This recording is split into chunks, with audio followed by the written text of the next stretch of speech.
Hello and welcome. My name is Vinny Pagano. I'm here at Engine Room Audio in New York, New York, and we're going to be doing an Ableton live tutorial on instrument racks and audio effect racks. So let's get started. As you can see here on my screen, I've got a MIDI track already with a MIDI clip into it.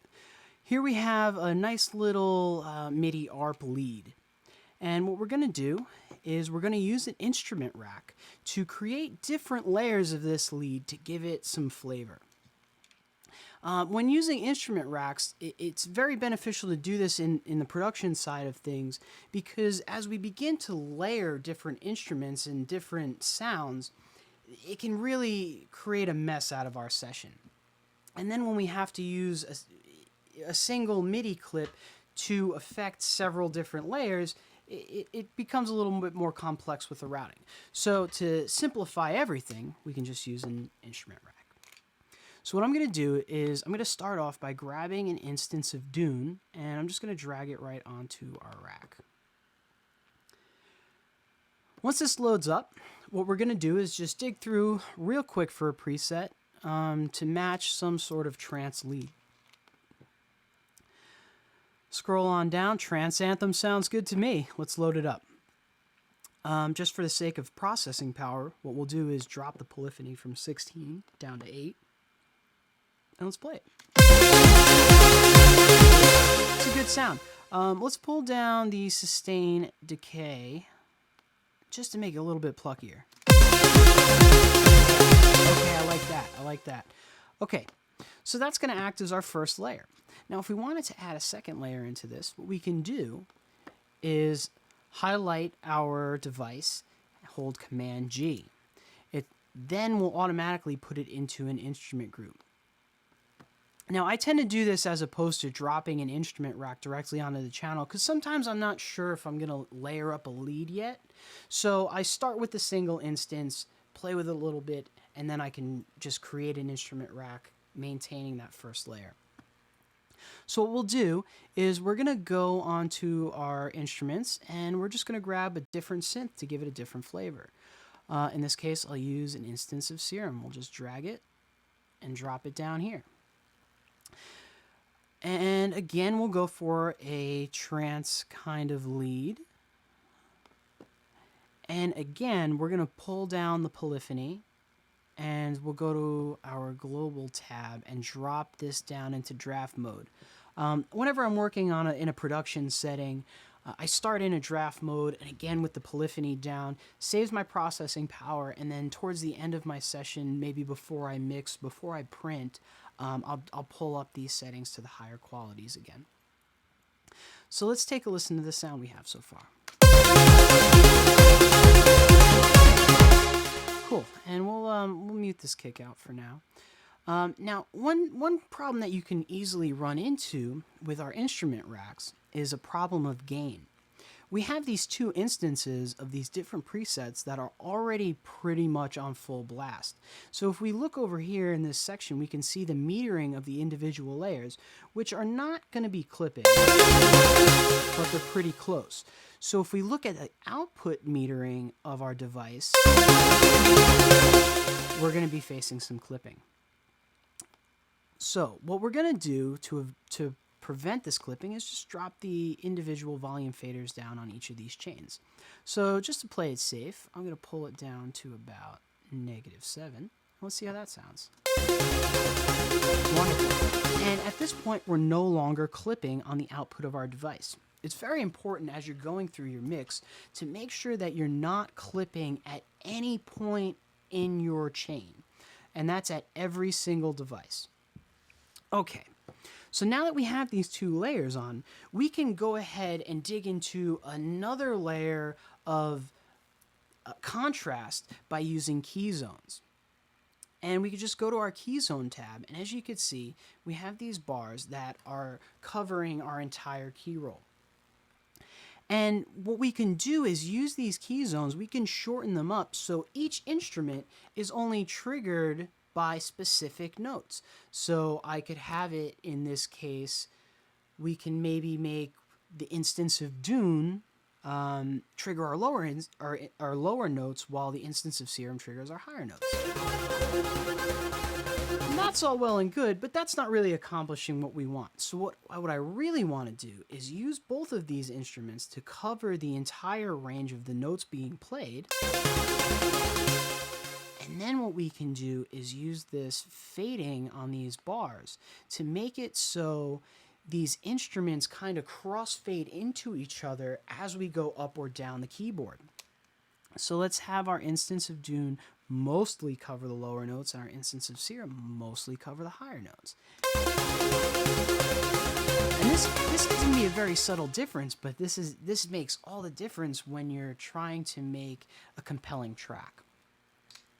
Now, what else is great about these key zones is we don't necessarily need to just use them for layering one particular sound of an instrument. For the sake of ease, I could even throw a bass instrument onto this and set it to my lower notes on my key zone. This can be handy if you only have one, say, 88 key MIDI controller.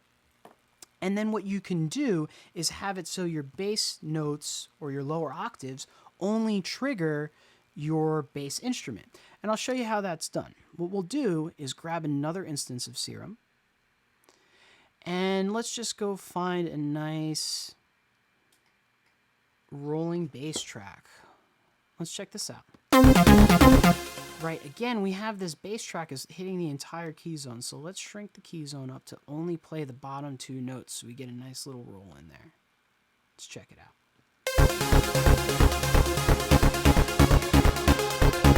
Again, we have a lot of gain coming out of this, so I could pull this down at this level.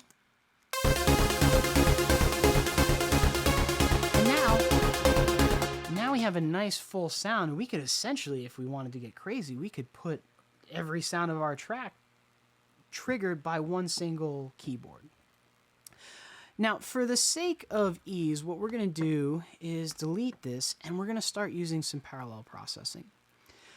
With these lead kind of sounds, I like to use parallel processing to not only create depth in our mix, but by adding them an audio effect racks on these tracks, we can specify our time-based effects to only this particular track. So let's check that out. Let's hide our key zones here. And what I'm going to do, I'm going to start off with a layer of FabFilter Pro R for reverb. And when we're doing parallel processing, typically we like to put the mix up to 100%, put it on full blast, and with FabFilter I'm going to lock it so we can go through different presets. And let's just pick Black Hole so it's a very apparent huge reverb. Now, the problem with this is that we only have one layer. Right, so it's fully reverberated. So what we can do, just like we did with our instrument rack, we can click on this device, our audio effect, Command G or Control G for Windows users, and we can create an audio effect rack. Again, we can open up our chains, and we have different chains that we can select. So what I'm going to do is I'm going to start off by renaming this chain so we don't get confused later on, and this is going to be our reverberated chain. Then we can right-click and create a new chain, which we'll call dry. Now on our dry channel, we don't have to drop any audio effect racks, and we just have a fully dry, unprocessed signal. So let's check this out. Now that reverb's a little aggressive. Let's pull down our decay and our space just a little bit.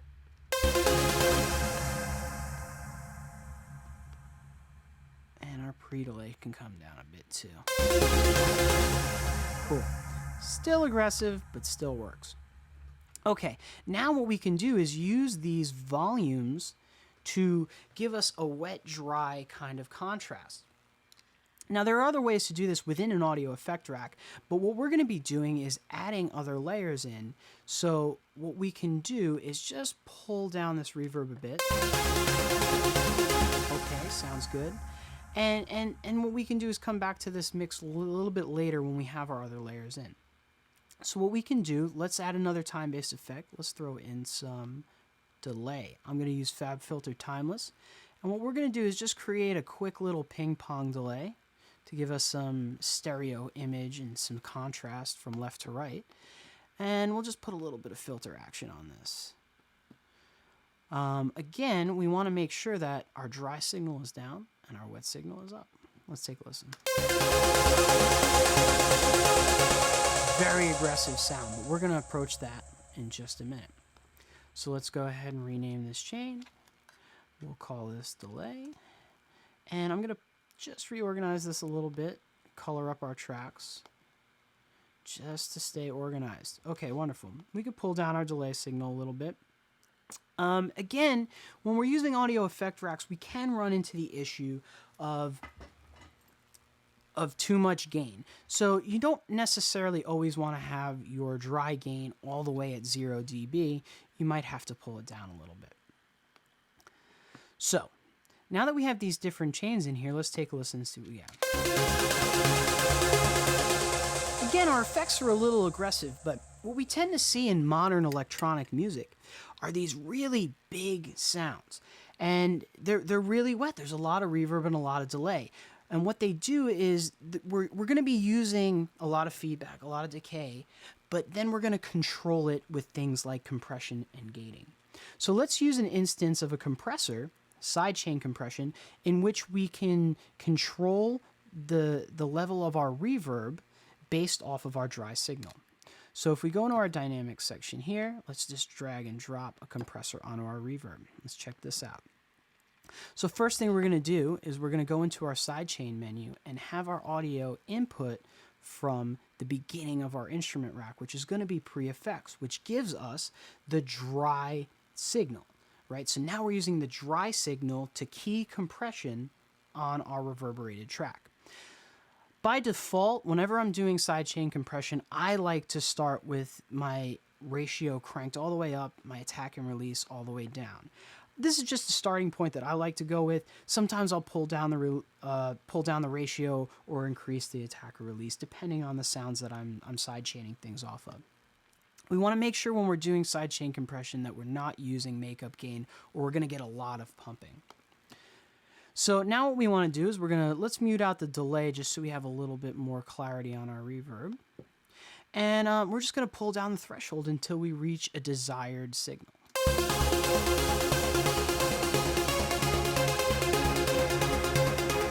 So now we still get these big delay tails. We're still getting these big delay tails, but we have the clarity of the initial pluck. And when I'm doing this with reverb, I like to pull down my wet dry signals just so it's not quite as aggressive. But let's take a listen.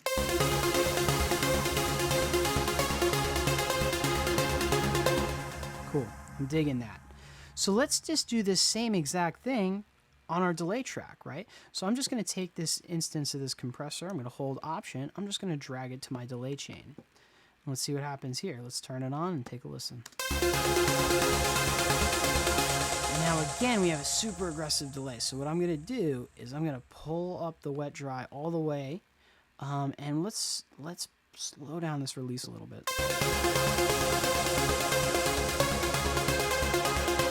By pulling down the threshold, we're doing more gain reduction, and you'll notice as the signal is paused, the delay signal now rings out.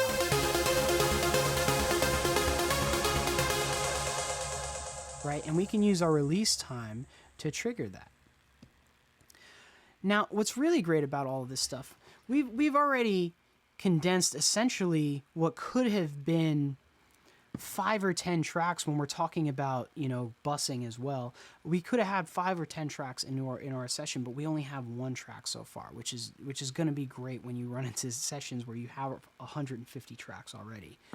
So another great thing about this, we can now apply any other effects to this entire track as if it was already bussed together. So just in this case, let's grab an EQ. We'll maybe pull down some low end, shelf down some lows, and shelf up some highs. Let's check it out. Right, now we have a nice bright channel.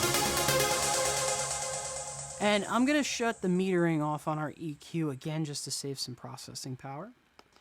And let's check this out with our kick. Pretty cool sound. And what I'm going to do actually is I'm going to use another instance of this compressor to use some sidechain compression to duck not only my dry signal, my reverberated signal, or my delayed signal. I'm going to duck all of these as the kick comes in. So what we'll do is we'll just copy this, move it to the end of the chain, and then we just have to change where our audio key is coming from. In this case, we'll use the kick. Let's check this out. I know we're going to have to turn the threshold up, so let's start with the threshold up around 0, and we'll pull it down to taste. Let's check it out.